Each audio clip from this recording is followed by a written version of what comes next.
Today we are talking about the mean value theorem. So we have exploration 5.5a.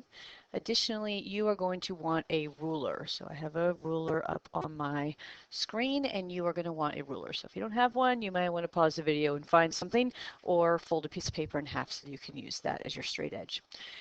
In number one, we have a function f of x graphed below. And what it's saying is there is some value of x that we're going to call that x value c. That value c is between 3 and 7, so it could be 3.2, it could be 6.9, it could be 5, I don't know, at which the tangent line to the graph, okay, so a tangent line is going to touch the graph only one spot, is parallel to the secant line. The secant line is going to go through two distinct points. And it's telling me what points it's going to go through. This secant line is going to go through when x is 3 and y is f of 3. And we can see this point is actually plotted on the graph for us.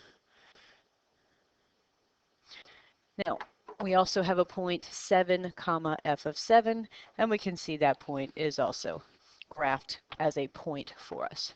So the first thing we're going to do is we're going to draw the secant line. So take your ruler. I'm going to get rid of my circles. And we're going to take the ruler, we're going to line it up with our 2 points, and we're going to draw a secant line. So we just use our ruler to draw the line, which I did not do well.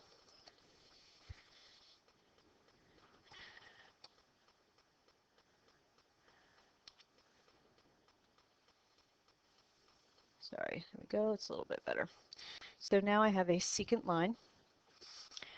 The next thing it asks me to do is actually draw the tangent line. I'm going to go ahead and label that this is the secant line first. So this is the secant line. It is right here. Now what I'm going to do is now I need the tangent line. I have a huge advantage because my ruler is not going to tilt at all when I move it. But what you're going to want to do is you're going to move your ruler up, trying not to tilt it at all until it's tangent to your curve. So maybe like that. And again, I am at a huge advantage because mine's not going to move. And let's go ahead and draw a tangent line. Whoa, that was huge. Okay, let's not do that tangent line. The tangent line's a little bit off. So what I need to do is move that.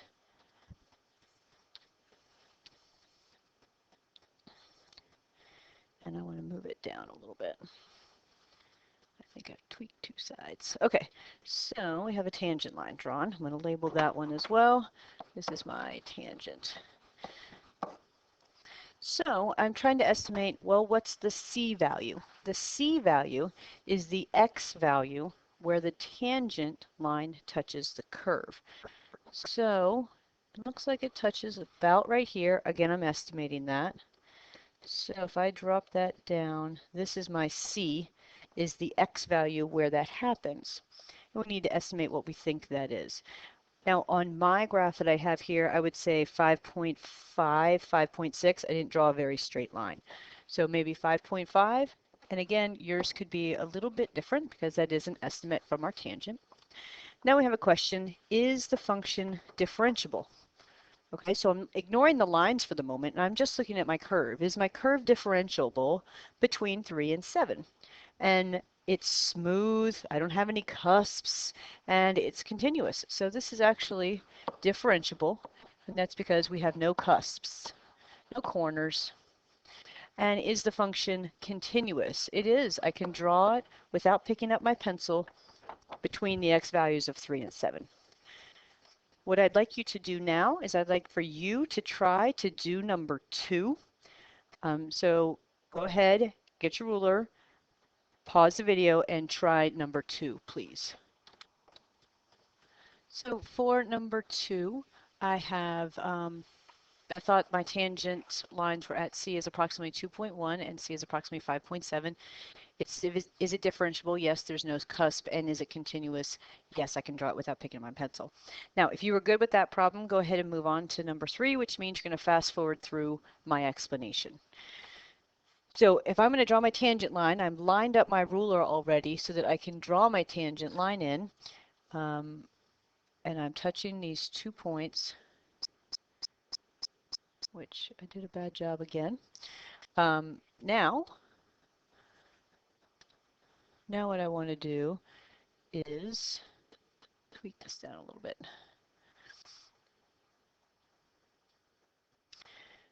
We're going to draw our tangent line. So again, I'm just going to slide my ruler a little bit, and I have 2 tangent lines. I'm going to go up first. So when I move my ruler up, I get a tangent line about right here. So again, I'm going to go ahead and draw myself a line.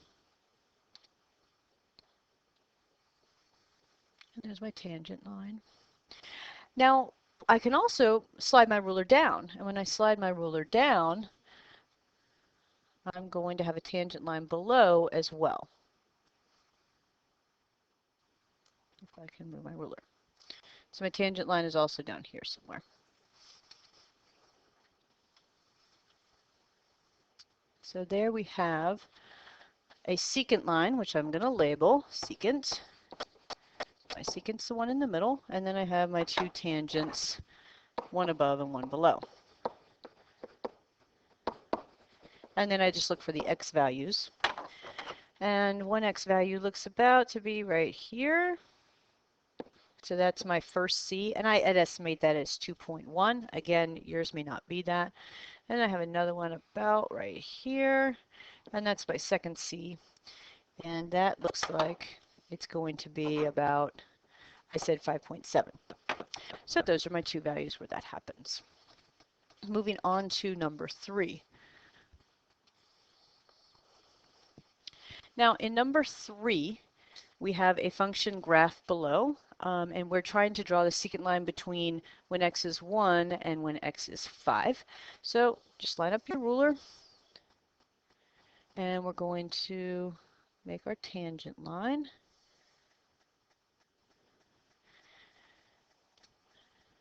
Sorry, this is a secant line. I apologize. So here we have our secant line. So then the question is, oh, it didn't even ask me to do a tangent line. So let's answer these other questions. Is G differentiable from 1 to 5? So from 1 to 5, is it smooth and is it continuous? And right here, I have a cusp. So my derivative does not exist at x is equal to 4. So no, it is not differentiable, and it's not differentiable because of a cusp. So is G continuous from 1 to 5? And can I graph without picking up my pencil between x is 1 and x is 5? And yes, I can. So this is actually continuous. So then why is there no value of x where the secant line slope is the same as the tangent line slope? Well, when I move my ruler along, the only place that could have the tangent would be at the cusp. However, there's no tangent line at a cusp.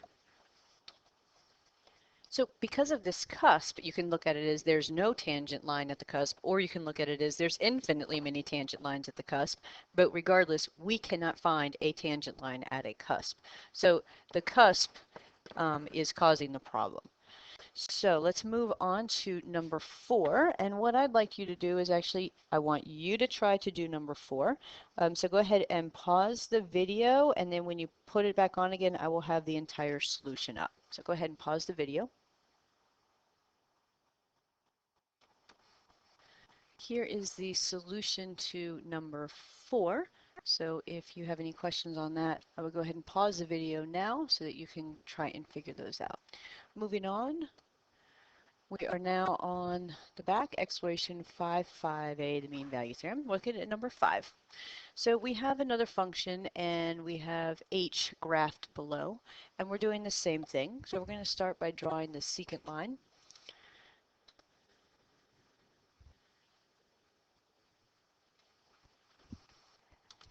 So our secant line is going to go through 5 and also, what other x value am I using? 5 and 7.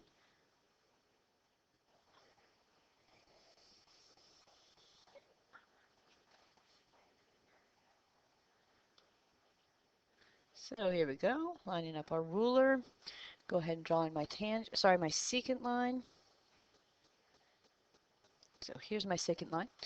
And is h differentiable over 5 to 7? So when I look at this graph, from 5 to 7, is it differentiable? Now the issue that we have right here is that I have a solid circle right here. So that's part of my function. That's where x is equal to 5. So I need to actually include that point when I'm talking about discontinuities and differentiability. So is the function differentiable over 5 to 7? And the answer is no, and it's because there's a big jump. It's not continuous. So that actually answers our question about continuity. It is not continuous, and that's because it has a jump discontinuity. So is there a value in an x value between 5 and 7 where the derivative, or the tangent line, is equal to the secant line? And the answer to that is no. When I take my ruler and I try and find a tangent line along here between 5 and 7, I'm not tangent anywhere on my function between x is 5 and x is 7. And the reason for that is because of this jump discontinuity.